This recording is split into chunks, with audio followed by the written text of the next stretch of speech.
ഇണക്ക് ദീനീപരമായിട്ടുള്ള ചില താല്പര്യക്കുറവ്, അത് ഭർത്താവിനാവാം ഭാര്യക്കാവാം. ഇപ്പോൾ വസ്ത്രധാരണത്തിൽ ചില ഭാര്യമാരുടെ അത്ര ശ്രദ്ധയില്ല, നമ്മുടേതല്ലാത്ത ആദർശം സ്വീകരിക്കുന്ന ആളുകൾക്ക് അങ്ങനെ ഒരു വസ്ത്രധാരണത്തിലൊരു ഗൗരവമില്ലാത്ത ആളുകളുണ്ട്. ലിബറൽ ആശയം കടന്നു വരുന്ന ആളുകളുണ്ട്. ഇണ ഒരല്പം ലിബറൽ ആശയത്തിൻ്റെ സ്വാധീനത്തിൽ പെട്ടുപോകുന്നവരുണ്ട്. എങ്ങനെ ഇതിനെ നമ്മൾ മാനേജ് ചെയ്യണം, ഏത് അളവ് വരെ നമുക്ക് ഈ ഒരു വിഷയത്തിൽ നിലപാടെടുക്കാൻ സാധിക്കും എന്നാണ് ചില ആളുകൾ ചോദിച്ചിട്ടുള്ളത്.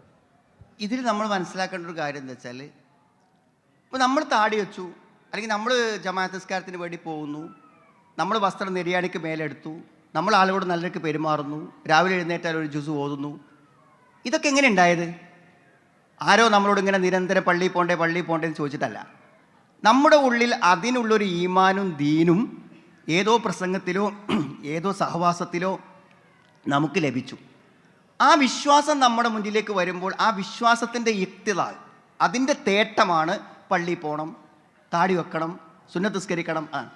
അപ്പം മനസ്സിലുണ്ടാകുന്ന വിശ്വാസപരമായ നിലവാരമാണ് നമ്മളെ കർമ്മങ്ങളിലേക്ക് നയിക്കുന്നത്. അപ്പം നമ്മൾക്കുള്ള അബദ്ധം എന്താണെന്ന് വെച്ചാൽ, ഈ ബോധം ഇല്ലാത്ത ഭാര്യയോട് എപ്പോഴും നമ്മൾ പറയുന്നത് ആ ബോധത്തിൽ നിന്നുണ്ടാവേണ്ട തട്ടം, ആ ബോധത്തിൽ നിന്നുണ്ടാവേണ്ട ഹിജാബ്, ആ ഈമാനികമായിട്ടുള്ള അറിവിൽ നിന്നുണ്ടാവേണ്ട പ്രവർത്തനങ്ങൾ ഉണ്ടാവണമെന്നാണ് പറയുന്നത്. അതെങ്ങനെ ഉണ്ടാവും? തിരിച്ചും അങ്ങനെ തന്നെയാണ്. ഒരു നിരീശ്വരവാദത്തിൻ്റെ മനസ്സുള്ള ഭർത്താവിനോട് നിസ്കരിക്കണം എന്ന് പറഞ്ഞാൽ അയാൾ നിസ്കരിക്കുമോ? അയാൾക്ക് ജീവിതത്തിൽ എന്ത് പ്രവൃത്തി ചെയ്യാൻ അയാൾക്ക് പ്രശ്നം ഉണ്ടാവില്ല. നിസ്കരിക്കാൻ അയാളോട് കഴിയൂല. അത്രയും ഭാരമുള്ള പ്രവർത്തനമാണ് വിശ്വാസമില്ലാതെ നിസ്കരിക്കുക എന്നാണ്. അപ്പോൾ നമ്മളെപ്പോഴും ശ്രമിക്കേണ്ടത് എന്തിനാ വെച്ചാൽ, തട്ടമിടിക്കാനല്ല നമ്മൾ ശ്രമിക്കേണ്ടത്, തട്ടമിടാനുള്ള മനസ്സുണ്ടാക്കാനാണ് ശ്രമിക്കേണ്ടത്. മനസ്സിലായില്ലേ? നിസ്കരിക്കാനല്ല നമ്മൾ പറയുന്നത്, നിസ്കരിക്കാനുള്ള വിശ്വാസവും മനസ്സും ഉണ്ടാക്കാൻ നമ്മൾ പരിശ്രമിക്കണം. അതിനെന്താണെന്ന് വെച്ചാൽ നല്ല ഡിസ്കഷൻസാണ്. നല്ല ഡിസ്കഷൻസ്, അതായത് നമ്മൾ പരസ്പരം സ്നേഹിക്കുന്ന ആളുകളാകണോണ്ട് എന്താ അറിയോ, നമ്മൾ ഉൾക്കൊണ്ട കാര്യങ്ങൾ, ആശയങ്ങൾ നമ്മൾ എന്ത് ചെയ്യുക, ഡിസ്കസ് ചെയ്യുക. നമ്മുടെ വിശ്വാസം, നമുക്കെങ്ങനെ പരലോകം ബോധ്യപ്പെട്ടത്, നമുക്കെങ്ങനെ പടച്ചോനെ ബോധ്യപ്പെട്ടത്, നമുക്കെങ്ങനെ ഈ അള്ളാഹിനെ കുറിച്ച് പേടിയുണ്ടായത്, ആ ആശയങ്ങളുടെ കൈമാറ്റമാണ് നടക്കേണ്ടത്.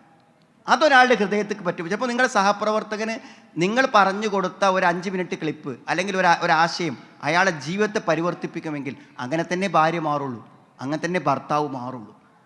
പിന്നെ സമ്മർദ്ദങ്ങൾ ചെലുത്താം, സ്നേഹസമ്മർദ്ദങ്ങൾ ചെലുത്താം. അതായത് നമ്മളിപ്പോൾ ഒരു ഇഷ്ടപ്പെട്ടൊരു കാര്യം ചെയ്തു കൊടുക്കുമ്പോൾ അതിനൊരു പകരം നിലയ്ക്ക് നിങ്ങളൊന്ന് ക്ലാസ്സിന് വരുമോ, അല്ലെങ്കിൽ നമുക്കൊന്ന് എന്ത് ചെയ്യുക, ഇവിടെ ഒരു പുതിയ ലേണിംഗ് ക്ലാസ് തുടങ്ങുന്നുണ്ട്, നമുക്ക് രണ്ടാക്കൊന്ന് പോയി നോക്കാം.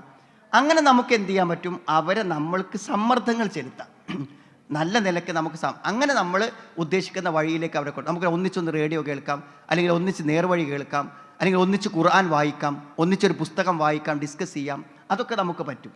ചിലപ്പോൾ നമുക്കൊരു 5 ദിവസം വെക്കേഷൻ സമയത്ത് ഒരു ടൂർ പ്ലാൻ ചെയ്തിട്ട് ഒരു സ്ഥലത്ത് പോയിട്ട് അവിടെ വെക്കേഷൻ സ്ഥലത്ത് നമ്മൾ താമസിക്കാം.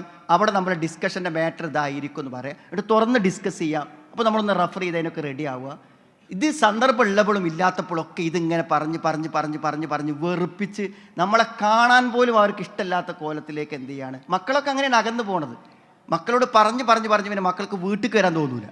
അങ്ങനെയാണ് പിന്നെ മക്കൾ നമ്മളിന്ന് അകന്നു പോകുന്നത്. അപ്പോൾ അകറ്റുകയല്ല വേണ്ടത്, നമ്മൾ ഉദ്ദേശിക്കുന്ന കാര്യങ്ങൾ പ്രവർത്തിക്കത്തക്ക വിധത്തിലുള്ളൊരു ഈമാൻ അവിടെ ഹൃദയങ്ങളിൽ ഉണ്ടാക്കാനുള്ള ശ്രമങ്ങളിലൂടെ മാത്രമേ നമുക്കൊരു വ്യക്തിയെ മാറ്റാൻ പറ്റുള്ളൂ. നമ്മുടെ ഈമാൻ അനുസരിച്ച് വേറൊരാൾ പ്രവർത്തിക്കണമെന്ന് പറയുന്നതിൽ ഒരു ലോജിക്കും ഇല്ല. അയാൾക്ക് വിശ്വാസമുണ്ടെങ്കിലേ അയാൾക്ക് പ്രവർത്തിക്കാൻ പറ്റുള്ളൂ. ഇവിടെയാണ് നമുക്ക് അപകടം സംഭവിക്കുന്നത്. അവർക്ക് വിശ്വാസമില്ലാത്ത കാര്യത്തിൽ അവരെ നിർബന്ധിക്കുമ്പോൾ അത് അവരെ ബുദ്ധിമുട്ടിക്കലാണ്, വെറുപ്പിക്കലാണ്. നമ്മളെ കൊണ്ട് അവർക്കൊരു പ്രയാസം ഉണ്ടാകുക മാത്രമേ ചെയ്യൂ.